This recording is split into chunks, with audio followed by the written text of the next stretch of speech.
The creature at my cousin's birthday party. This is a true story from when I was 5 years old. It was the day of my cousin's birthday party, and we were doing it in my backyard. For a visual, my backyard is just a normal, square-shaped backyard, decent size, and we had one tree in the corner of the backyard near the fences. So I remembered this day clearly because it was absolutely terrifying, and I've never experienced anything like it since in my whole life. I'm not a believer in the paranormal for the most part, so my family and I were having a celebration for my cousin outside. My dad was grilling, and we had 2 tables that were eating. I remember my whole family and I were outside eating and talking. At some point into the party, my mom looked up at our tree and screamed. Our tree was pretty tall, and it didn't have branches going up. In other words, you couldn't climb the tree.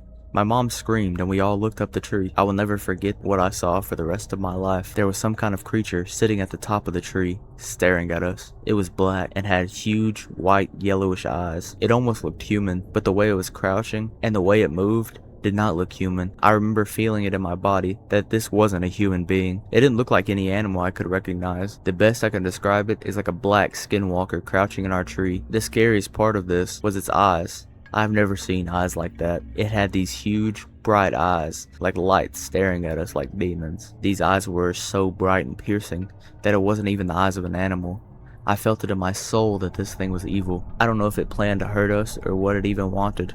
It had been watching us the whole party. At this point, my dad screamed for all the kids to get inside, and he ran in and got his machete. He didn't have a gun. I remember standing looking outside of my sliding glass door, screaming and crying.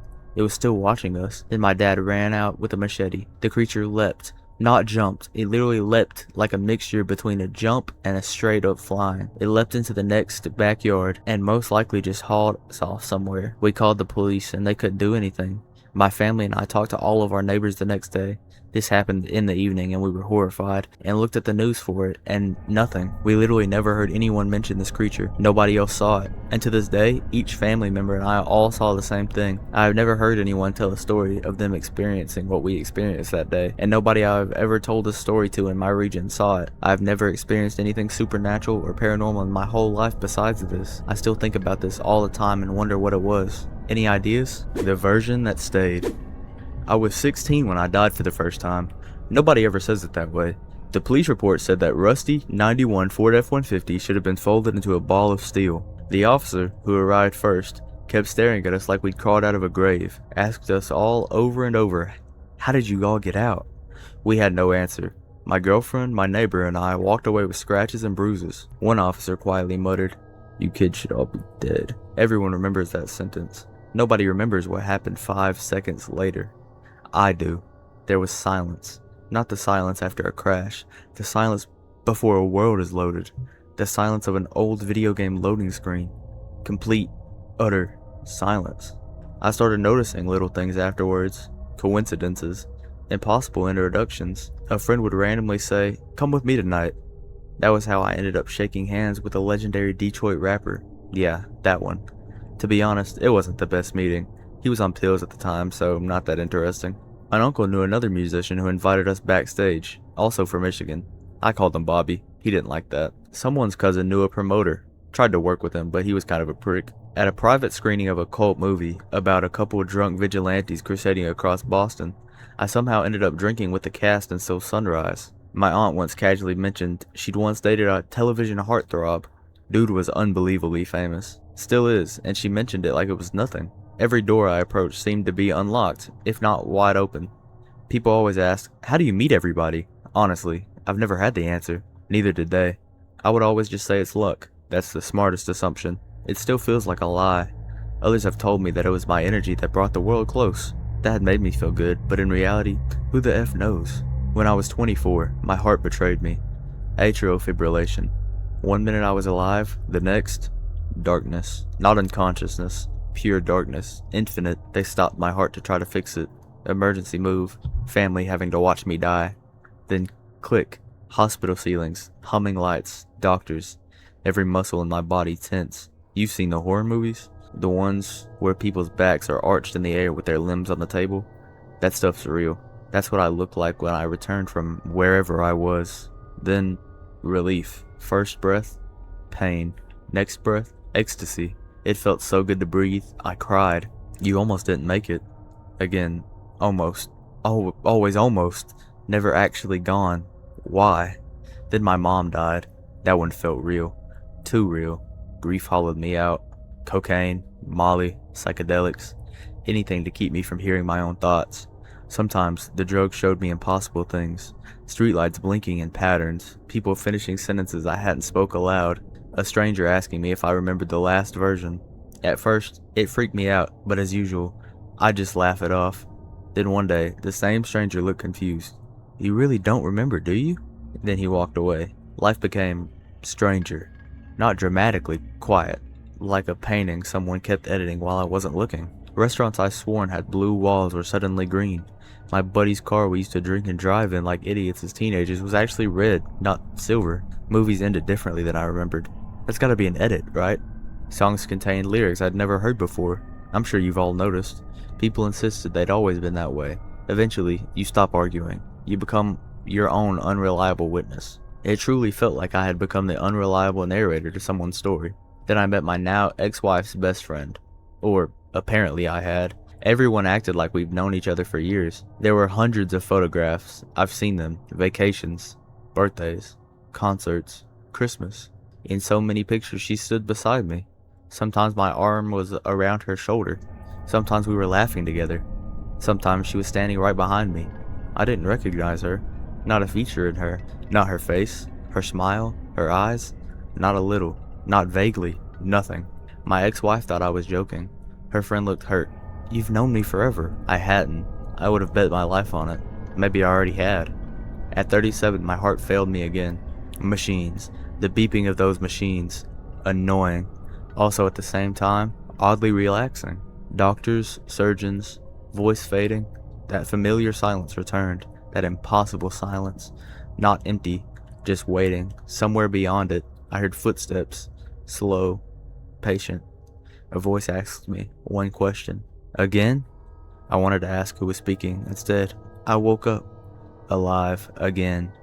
I made it through. Again. There's no way. I finally found the theory online. Quantum immortality. The idea that consciousness never experiences its own death. Every fatal outcome branches away. You only continue in the realities where you survive. Forever. And I mean forever. No matter how unlikely. The catch is, each jump isn't perfect. Tiny differences accumulate. A face changes. A memory disappears. Someone famous was never famous here. The road you grew up on bends differently. Your middle school is on a different street. A friend has different children. History shifts by millimeters, then inches, then miles, then you never notice until one change is too large to ignore. Like not recognizing someone you've supposedly spent years with. Now I understand why I keep meeting impossible people. They're not impossible. They're anchors. Every timeline overlaps around certain people. The famous, the unforgettable, the statistically improbable. Every time I die, I land near them again. Like fixed stars helping reality stitch itself back together. Last week I decided to visit the site of my first crash. The road hadn't changed, but something else had. I was interested in revisiting that day to put pieces together. I wish I hadn't. There's a fourth name on the accident report. That must be a mistake. There were only 3 of us in my truck that day.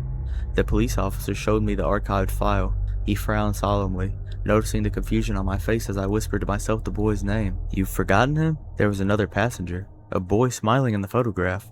One arm around my shoulder. My age. Apparently my best friend. I don't know his face. I don't know his name.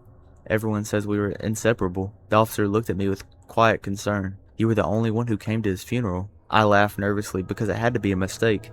Then he handed me another photograph, and there I was, standing over a grave, crying, my hand resting on a headstone. The inscription was too blurry to read. Until I zoomed in on my phone, the stone didn't have his name. It had mine. Underneath it were the words, version 16, and below that, carved so deeply it almost looked new. "Welcome back. Try not to notice this time."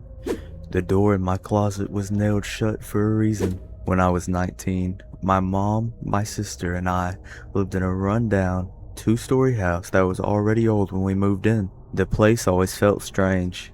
Not necessarily haunted, just old in a way that made every creak sound deliberate, and every shadow seemed darker than it should be. There were 3 rooms downstairs and 3 upstairs. My sister claimed 2 of the downstairs rooms, while my mom took 1 of the upstairs rooms. That left me with the largest room in the house. There was only one problem with it. No one wanted it. Inside the closet was a second door. Not a normal closet door, a full-size door that had been nailed shut. Whoever sealed it hadn't just used one nail. There were several, along with old latch locks that looked like they had been added over time. The door immediately became a mystery. Why would someone hide a room inside of a closet? And why go to such lengths to keep it closed? Eventually, my sister and I decided we had to know. One afternoon, armed with a hammer and more curiosity than common sense, we pulled the nails free. The door groaned as we opened it.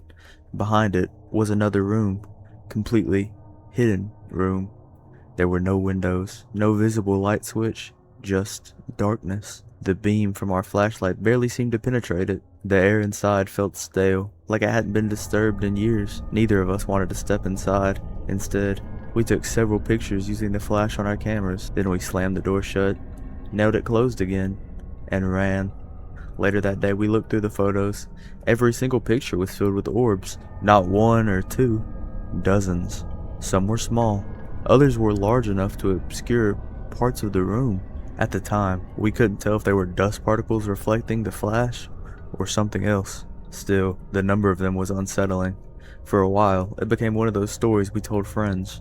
Then life moved on. Eventually, I forgot about it. Until the morning the door opened by itself. At the time, I was working overnight shifts. One morning after a long night at work, I came home exhausted and headed upstairs to the bed. The moment I walked into my room, something felt off. I couldn't explain why. The room looked very normal, yet every instinct told me something wasn't right. I walked towards my bed, then I glanced towards the closet. The hidden door was standing up wide open. I froze. I know for a fact it had been nailed shut. I had helped nail it shut, yet there it was, open. Not cracked, not partially open, wide open. I screamed. Then I ran downstairs. My sister probably thought I was losing my mind as I tried to explain what I'd seen. But when she came upstairs and looked for herself, she agreed to help me nail the door closed again. After that, I refused to sleep in my room. For nearly 2 months, I slept downstairs in my sister's room. Eventually, I started easing my way back. I moved my bed as far from the closet as possible. If I had to sleep in that room, I wasn't going to sleep near that door. Over time, the fear faded. Then I started dating an old friend, the woman who would eventually become my wife. With her sleeping beside me every night, I felt safe. The room stopped bothering me. At least that's what I thought. One night, when we were both asleep, something happened that I still can't explain. I suddenly felt the back of my hair being grabbed, not brushed, grabbed. My head was lifted upwards, then slammed sideways into my solid oak nightstand. The impact was so violent that it woke my girlfriend instantly. She sat up and asked what happened. I didn't have an answer.